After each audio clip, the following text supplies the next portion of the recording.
বংশা নদীর পশ্চিম পাশে ইসলামপুর ব্রিজের পশ্চিম পাশে, তাই না? মারাট ব্রিজের পশ্চিম পাশে। নদীর পারে দাঁড়ায় থেকে খুব মজা পাইতেছ? নদীর পার সেই মনোমুগ্ধকর বাতাস, সেই মজা পাইতেছ না? অনেক মানুষ আছে, দেখো খুব সুন্দর একটা পরিবেশ। অনেক মানুষ বিকালবেলা এখানে অবসর জ্ঞাপন করতে আসছে, ভালো পরিবেশটা উপভোগ করতে আসছে। নদীর পানি যে একটা সুন্দর হিমেল হাওয়া, প্রাণটা জোড়ায় নেয় একদম, মন প্রাণে একদম সুন্দর না? করে দেয়। তো ঠিক আছে মামু, কি ঠিক আছে? নদীর সৌন্দর্য সম্বন্ধে কিছু কও। নদী এই নদীটা এক সময় অনেক বিশাল ছিল। এখন ছোট করতে করতে করতে করতে মানুষের প্যান্ট যেমন ছোট হয়ে আসছে, আস্তে আস্তে আগে মানুষ ডোলা প্যান্ট পরতো, ডোলা জামা পরতো, এখন মানুষের blouse cutting pant shirt plus সব কিছু ছোট্ট করে নিয়ে আসছে। এই নদীতে নাকি মামা আগে ফেরি চলতো, ঘটনাটা কি সত্য নাকি? এই নদীতে ওইখান দিয়ে ব্রিজ ছিল না তো ছোটবেলায়, কিন্তু ওইখান দিয়ে ফেরি চলতো, ওই ব্রিজের পাশে না? হ্যাঁ, অনেক দূর। আমি আমার বাবার কাছে শুনছি, অনেক ছোটবেলায় সে নাকি পায়ে হেঁটে এসে এখান থেকে ফেরি পার হয়ে ওদিক দিয়ে ধামরাই হার্ডিংস স্কুলে পড়াশোনা করছে। ফেরি ভাড়া ছিল কত তখন? ফেরি ভাড়া ছিল কত সে জানা মধ্যে 1 আনা বা 2 আনা এরকম ভাড়া ছিল আর কি। ঠিক আছে, তো শুনছি আসলে আমার বাবার কাছে, আমি দেখি নাই, কারণ না আমাদের তো দেখার কথাও না, আমাদের বয়সটা অতটা হয় নাই না। ও মোশারফ কিছু কয় না তো? আমি তো শুনতেছি মামা তার অতীত অভিজ্ঞতা বলতেছে। এই যে মোশারফ এত সুন্দর একটা গেঞ্জি পরে রয়েছে, সুন্দর নদী বইতেছে, কালো পানি ফ্রেশ লাগতো। এখন আর কালো পানি নাই নদীতে, নতুন গেঞ্জি পরে রয়েছে। সেই ফ্রেশ লাগতো। চলে আসছে, মানুষজন ঘুরতে আসছে, কি সুন্দর পরিবেশ, খুবই স্বচ্ছ তবে একটা জিনিস কি, এই যে সুন্দর পরিবেশ, হ্যাঁ, এই যে সুন্দর পরিবেশ, এই সুন্দর পরিবেশটা আমাদের অন্য সময় থাকা উচিত। ওই যে কালো বর্জ্য, এই বর্জ্যটা এই নদীতে দেওয়াটাই দিল,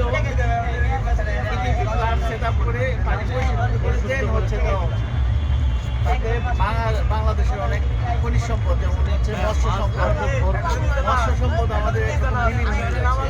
নদীর ঘাস খেতে যে সুস্বাদু আগে ছিল, এই এখন হচ্ছে সব কৃত্রিম, সব মানুষ কৃত্রিম রং, কৃত্রিম হাওয়া, কৃত্রিম গাড়ি, কৃত্রিম এসি, ঠিক আছে, কৃত্রিম পাখার বাতাস, সব কিছু হচ্ছে গিয়া কৃত্রিম পছন্দ করে। বাট প্রাকৃতিক যে জিনিসগুলা, আসলে প্রকৃতি থেকে যে শিক্ষাটা, মূল শিক্ষা, আর প্রকৃতির যে জিনিসগুলা, হাওয়া প্লাস মানুষের মনুষ্যত্ব প্লাস মানবতা প্লাস বন্ধুত্ব, এই কৃত্রিম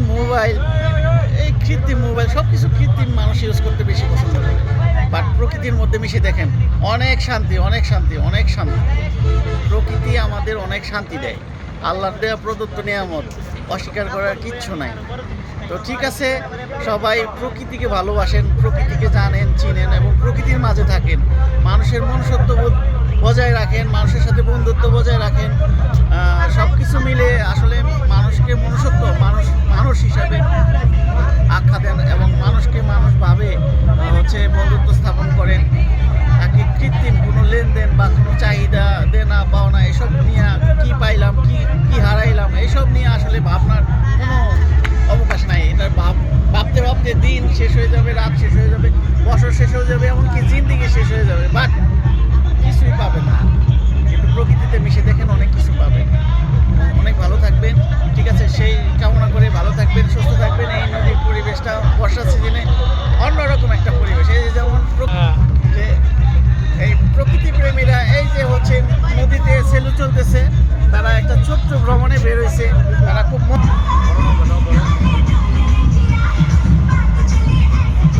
এই হচ্ছে আমাদের বংশী নদী একটা নাম ডাক সবসময় আছে। বংশী নদী একটা বিশাল নদী, এটা বঙ্গোপসাগরের সাথে মিলিত হয়েছে। বাট এই নদীটা, এই যে প্রকৃতি প্রেমীরা এই যে দেখেন খুব মজা করে একটা পিকনিক নিয়ে আসছে, সেলুতে বসে গান বাজাচ্ছে, নাচতেছে, গাইতেছে, ওরা হচ্ছে প্রকৃতির যে মজাটা সেটা উপভোগ করতেছে প্রাকৃতিকভাবে। তো ঠিক আছে, তো সবাই ভালো থাকবেন, সুস্থ থাকবেন। সেই পর্যন্ত আবার নতুন কোনো জায়গায় নতুন কিছু দেখানোর উদ্দেশ্যে আমি বকশী নদীর তীর থেকে আমি এবং মামা, আমার দুই মামা বিদায় নিচ্ছি। সকলে ভালো থাকবেন। আসসালামু আলাইকুম।